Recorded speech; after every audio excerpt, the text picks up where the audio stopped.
Hello everyone, जय हिंद दोस्तों। सभी को पता है कि आज 2021 सीजीएल टीयर 3 का रिजल्ट फाइनली आउट हो चुका है एंड ये सबसे बड़ी खुशखबरी सभी को, जो भी एस्पिरेंट्स ने क्वालिफाई किया है, कॉन्ग्रेचुलेशंस। एंड जितने भी लोग पार स्कोर से ज्यादा लेके आए हैं तो वेट कीजिए कि आपकी जॉब आपके पास ही आने वाली है। तो थोड़ा सा देख लेते हैं कि एक्चुअली ये जो कट ऑफ है वो आई कितनी है। ध्यान से देखेंगे। पहली बात तो ये चीज जान लीजिए कि जो आपकी जो लिस्ट आउट की गई है वो 5 लिस्ट के हिसाब से की है।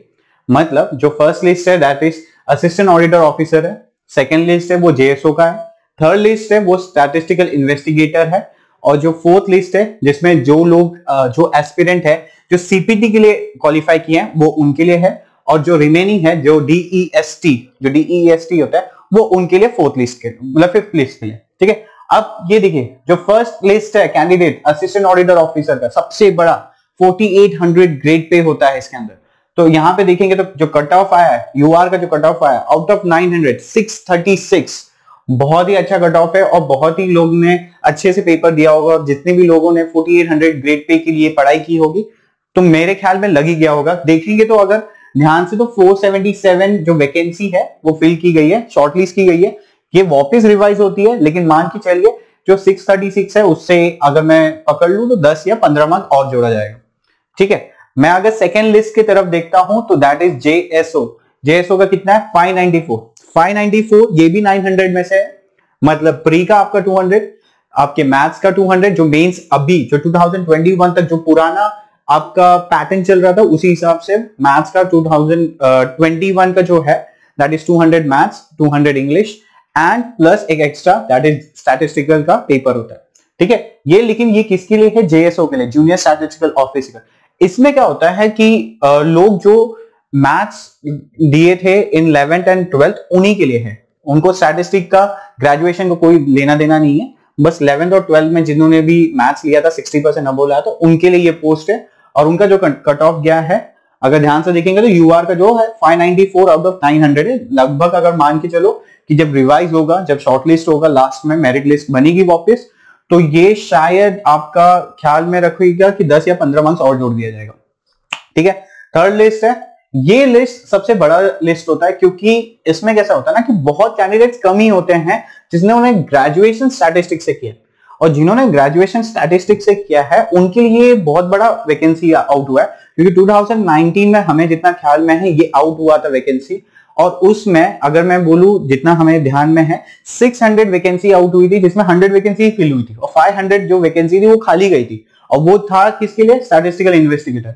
तो इस बार जो सीजीएल ने क्या किया, सीजीएल ने एक अलग ही लिस्ट निकाल दिया इनका कि भाई झंझट ही नहीं है। पहले कैसे करते थे, जेएसओ और स्टैटिस्टिकल इन्वेस्टिगेटर सेम ही रखते थे, लेकिन इस बार अलग कर दिए ताकि जो भी लोग स्टैटिस्टिक दिए हैं या फिर जिनका भी ये लिस्ट में नाम आना है वो आ जाएगा। तो देखेंगे तो यूआर का जो ये गया है वो 453 है। ये कट ऑफ क्यों कम गया है? क्योंकि यहाँ पे बहुत कैंडिडेट ऐसे कम होते हैं जिन्होंने ग्रेजुएशन स्टैटिस्टिक्स से किया, तो इसके लिए यहाँ पे शॉर्टलिस्ट करने के लिए बहुत सारे लोगों को मिल गया, जो अराउंड 2448 है। लेकिन ध्यान में रखेंगे ये जो 2448 जो वैकेंसीज है ये एक्चुअली और ये हो जाएगी, क्योंकि है तो शायद 748 वैकेंसी आउट हुई है, और 748 वैकेंसी में ये जो 2448 है जो भी नाम हुए होंगे वो बाद में छट जाते हैं, इधर वो फोर्थ लिस्ट में चले जाते हैं या फिफ्थ लिस्ट में चले जाएंगे, और एल्स उनके पास स्टैटिस्टिक की डिग्री नहीं होगी, ऐसा हो जाता है। अब जैसे फोर्थ लिस्ट देखेंगे तो फोर्थ लिस्ट में क्या है? सीपीटी।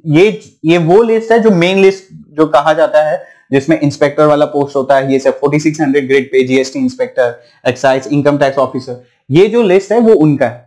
इसमें यूआर का अगर देखेंगे तो 564 है, लेकिन ये कितने में से? 700 में से। ये 700 में से, ध्यान से रखिएगा ये 700 में से। ठीक है, तो यहां पे भी कितने लोगों को शॉर्टलिस्ट किया गया? अराउंड 2448 लोगों को शॉर्टलिस्ट किया गया। ध्यान से देखेंगे फिर नेक्स्ट जो है डीईएसटी, दिस इज फॉर दी जो भी ग्रेड पे कम होता है, जैसे 2800 ग्रेड पे जो होता है उनके लिए होता है डीईएसटी। ठीक है, इसमें आप मैं अगर बोलूं असिस्टेंट ऑफिसर होता है और सॉर्टिंग असिस्टेंट टाइप के पोस्ट होते हैं जो कम ग्रेड पे के होते हैं, लेकिन उनका जो है 540। तो मान के चलिए अगर मैं यही फिफ्थ लिस्ट है, हाँ यही फिफ्थ लिस्ट है, तो ध्यान से देखेंगे अगर मैं एक ओवरव्यू दूं कि ये कैसा था। पहली बार तो 2020 से कंपेयर करें तो 2021 का जो ये वैकेंसी आउट हुई थी वो भी एक कंपैरेबली सेम ही थी, लेकिन जो 2020 में जो कट ऑफ था और 2021 में कट ऑफ था वो जमीन आसमान का फर्क हो चुका है, क्योंकि 2020 में थोड़ा सा ज्यादा था, 2021 में कम है। और सभी को पता है कि 2022 में ज्यादा हो चुका है, मतलब वैकेंसी तो और ही 3 गुना 4 गुना हो चुकी है, और मान के चलो तो 37,000 प्लस जा रहा है वो वैकेंसी। तो कट ऑफ वहां भी मैटर कर रहा है कि कुछ लोग का रिक्रूट हो चुका है जॉब, तो मान के चले हैं कि इसमें जो भी एस्पिरेंट होंगे, जो भी रिक्रूट हो रहे होंगे, वो नए लोग होंगे। ये भी एक फैक्टर है, और ये फैक्टर को पकड़ के अगर ध्यान से देखेंगे तो कट ऑफ बहुत ही सही गया है। अभी ये this is not the final list, लेकिन हाँ ये याद रखिएगा जो फर्स्ट सेकेंड और थर्ड लिस्ट जो है, this is final for them. उनका एक और रिवाइज होगा, लेकिन उसमें सिर्फ शॉर्ट लिस्ट किया जाएगा। लेकिन एक मान के चलिए अगर कोई भी इसमें होगा 636 से बहुत पास स्कोर से ज्यादा होगा, तो उनका तो मान के चलिए आपका निश्चित है, आपका जॉब लगना फिक्स है। लेकिन अगर अब 636 के आसपास भी होंगे तो शायद आपको नेक्स्ट ईयर के लिए, या जो 2022 में आपने पेपर दिया होगा, तो उसमें ध्यान कीजिए कि उस पर अपना वापिस पढ़ना शुरू कीजिए, क्योंकि पैटर्न चेंज हो गया है, जीके भी पढ़ना है, सब कुछ पढ़ना है, तो उस पर भी ध्यान दीजिएगा। और जो सेकंड लिस्ट है, अगर आप इसके आसपास है तो मान के चलिए शायद आप छट जाएंगे, लेकिन कोई दिक्कत नहीं है, नेक्स्ट के लिए तैयारी कीजिए। और थर्ड लिस्ट में जो भी स्टैटिस्टिक ग्रेजुएशन से किए हैं, अगर आप इसके, मैं बोल रहा हूं 50 मार्क्स भी ऊपर होंगे तो फिक्स है जॉब लगना, क्योंकि स्टैटिस्टिक का जो डिग्री वो सभी के पास होनी नहीं है। तो बहुत लोग जितने भी शॉर्ट लिस्ट है वो बाद में निकलने ही जाएंगे, तो उसका टेंशन नहीं है। यहाँ के जो लोग होंगे उनका जॉब लगना बहुत ही ज्यादा चांसेस है। और रही बात fourth and fifth, this cut off will be revised, मतलब ये वापस रिवाइज होगा आफ्टर सीपीटी एंड डीएससी। आधे लोग तो उसमें छट जाएंगे, जो भी डीएसटी और सीपीटी अच्छे से तैयारी नहीं किए रहेंगे उसमें छट जाएंगे, उसके बाद कट ऑफ वापस रिवाइज हो जाएगा। तो जितने भी लोग अभी यहाँ पे रिक्रूट हुए हैं या फिर जिनका नाम आया, कॉन्ग्रेचुलेशन, और तैयारी जोरों शोरों से करो। सीपीटी आपका जो 4 तारीख को, 4 जनवरी का आपका सीपीटी है, डीएसटी है, ध्यान से अच्छे से ध्यान दीजिए इस पे, और ट्राई कीजिए कि जितना अच्छा से अच्छा पोस्ट ले पाए, ठीक है। और भी जो भी इंफॉर्मेशन होगा हम आते रहेंगे ऐसे। चलिए, थैंक यू।